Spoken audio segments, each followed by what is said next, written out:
আর কিছু আছে চিলে কান নিল টাইপের মানুষ, যা দেখবে অনলাইনে যা আসবে দেদারসের প্রচার করা শুরু করে। তুমি যে ফেসবুকে ইউটিউবিং করছো, ফেসবুকিং করছো, কখনো কি আমাকে জিজ্ঞেস করেছিল, আমাদেরকে জিজ্ঞেস করেছিল ভাই কি হয়েছে আপনাদের সাথে? তুমি এক পক্ষের কথা শুনে গালিগালাজ করছো, চরিত্র নিয়ে কথা বলছো, টাকার কেলেঙ্কারি দিচ্ছ।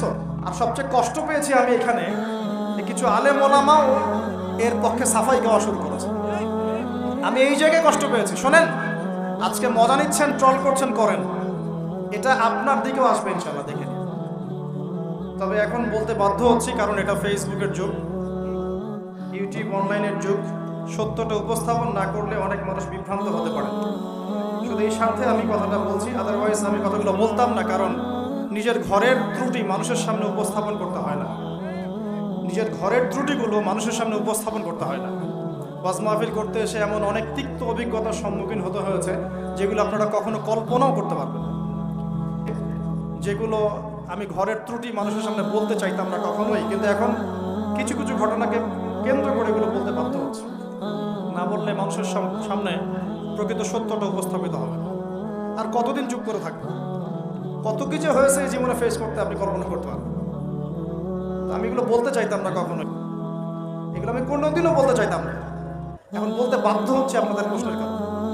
প্রসঙ্গে আসি, একটা ন্যাশনাল নিউজ যদি প্রচার করতে চান, আপনাকে পক্ষে বিপক্ষের কথা নিতে হবে না? একটা ন্যাশনাল নিউজ প্রচার করবেন, তাহলে বাদী বিবাদী উভয়ের কথা শুনতে হবে না? এই হলুদ সাংবাদিকতা, টোটালি হলুদ সাংবাদিকতা। এর পিছনে কি উদ্দেশ্য? উদ্দেশ্য হচ্ছে 1 নাম্বার ওয়াজ মাহফিলকে বিতর্কিত করা। নাম্বার 1, 1 নাম্বার উদ্দেশ্য ওয়াজ মাহফিলের যে চলমান সিলসিলা বাংলার মাটিতে চলছে, এই চলমান সিলসিলাকে বিতর্কিত করার একটা প্রধান উদ্দেশ্য। 2 নাম্বার, ওয়াজ মাহফিলে যেসব বক্তাদের মাহফিলে বেশি মানুষ আসে, এই বক্তাদেরকে জাতির সামনে এই বিতর্কিত করে উপস্থাপন করা। 3 নাম্বার, আপনি যদি একজন বক্তা বা আলেমকে বিতর্কিত করতে চান, 2টা ইস্যু লাগবে আপনার। 1, নারী কেলেঙ্কারি, 2, অর্থের কেলেঙ্কারি। টাকার জন্য যদি আমরা মাহফিল করতাম, আজকে 10 তলা বাড়ি থাকতো। একদিনে চাইলে আমি 10টা মাহফিল করতে পারতাম। টাকার জন্য যদি আমরা কাজ করতাম, দিনের কাজ, তাহলে আমার নামে শত শত বিঘা জমি থাকতো। আমি আল্লাহর বান্দা, আল্লাহর জমিনে বেঁচে আছি কারাগারের জীবনে, আমার 100 কোনো জমি নাই পৃথিবীতে, 100 কোনো। আল্লাহর কসম করে বলতেছি, আমার 2টা পরিবার ভাড়া থাকি আমরা, প্রত্যেক মাসে ভাড়ার টাকা গুনতে হয় আমাদেরকে। আমাদের নাম্বার ফেসবুকে available, WhatsApp number available, phone করে তো বলতে পারতেন যে ভাই আসলে কি হয়েছিল ঘটনা। তার মানে বোঝা যায় এর পিছনে একটা গভীর ষড়যন্ত্র আছে। ষড়যন্ত্র 1 নাম্বার, আলেম ওলামাদের অবস্থা কিন্তু দেশে ভালো নয়। ষড়যন্ত্র 1 নাম্বার হচ্ছে হকপন্থী আলেম ওলামাদেরকে সমাজ থেকে মাইনাস করে দেওয়া, একটা উদ্দেশ্য। 1। 2 নাম্বার, ওয়াজ মাহফিলকে বিতর্কিত করার একটা উদ্দেশ্য। 3 নাম্বার, যেসব বক্তাদের ওয়াজ মাহফিলে বেশি মানুষ আসছে, জনগণ শুনছে, আমল করছে, ইসলামের একটা ফ্লো সৃষ্টি হচ্ছে, এই মানুষদেরকে সমাজে বিতর্কিত করে দেওয়া। এবং এই কাজগুলোর মধ্য দিয়ে কারা তাদের এজেন্ডা বাস্তবায়ন করছে আপনারা খুব ভালো করে খেয়াল করেন। আর কিছু আছে চিলে কান নিল টাইপের মানুষ, যা দেখবে অনলাইনে যা আসবে দেদারসের প্রচার করা শুরু করে। তুমি যে ফেসবুকে ইউটিউবিং করছো, ফেসবুকিং করছো, কখনো কি আমাকে জিজ্ঞেস করেছিল, আমাদেরকে জিজ্ঞেস করেছিল ভাই কি হয়েছে আপনাদের সাথে? তুমি এক পক্ষের কথা শুনে গালিগালাজ করছো, চরিত্র নিয়ে কথা বলছো, টাকার কেলেঙ্কারি দিচ্ছ। তোমাদের জন্য 2টা নসিহত করে শেষ করবো, জাস্ট 2টা। 1, নবী সাল্লাল্লাহু আলাইহি ওয়াসাল্লাম বলেছেন, কাফা বিল মারই কাযিবান ওয়া হুয়া ইয়াকুলু কুল্লামা সামি'a।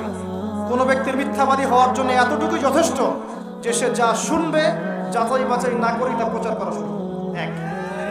2 নাম্বার, রাসূল সাল্লাল্লাহু আলাইহি ওয়াসাল্লামকে আল্লাহ পাক বলেছেন, ইয়া আইয়ুহাল্লাযীনা আমানু, হে মুমিনগণ, আপনারা খুব ভালো করে শোনেন, ইন জাআকুম ফাসিকুম বিনাবাইন ফাতাবায়ানু।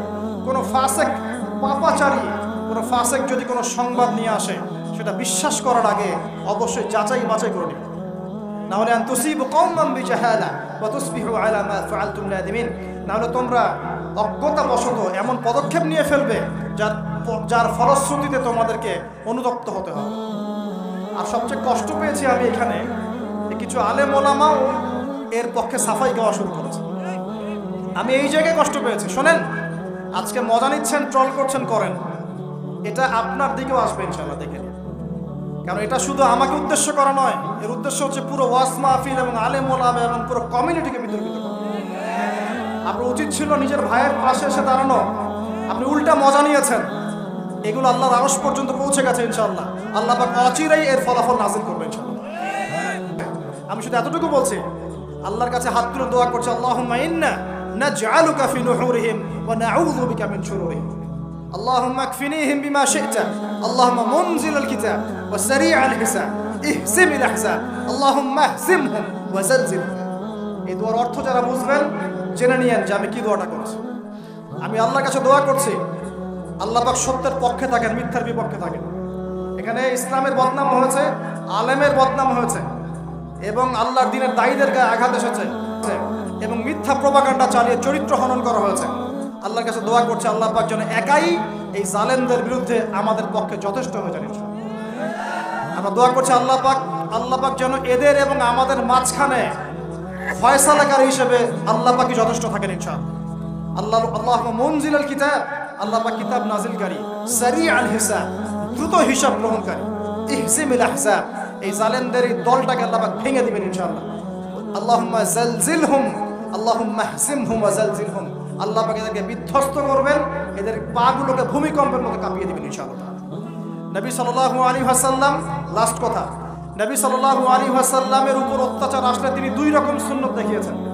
এক, তিনি মাফ করে দিয়েছেন, যদি ওরা ক্ষমা চাইতো আমি মাফ করে দিতাম, যদি ক্ষমা চাইতো আল্লাহর কসম মাফ করে দিতাম।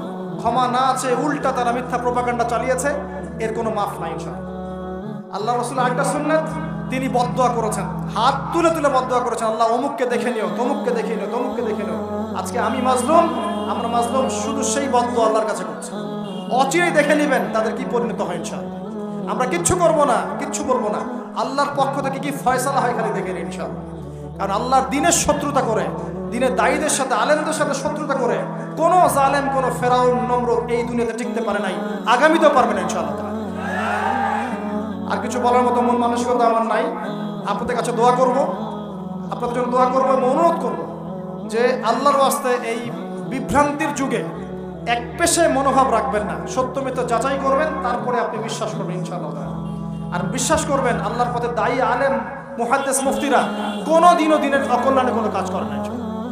আল্লাহ রাব্বুল আলামিন আমাদের সবাইকে পবিত্র কোরআন এবং সহিহ হাদিসগুলো অনুযায়ী আমল করার তৌফিক দান করুন, নবীর সুন্নাহগুলো মেনে চলার তৌফিক দান করুন এবং আমাদের মাঝে যত ইখতিলাফ আল্লাহ পাক দূর করে দিন এবং দৃশ্যমান অদৃশ্যমান সমস্ত রকম ইসলামের শত্রু থেকে আল্লাহ পাক আমাদেরকে হেফাজত করুন। আমিন।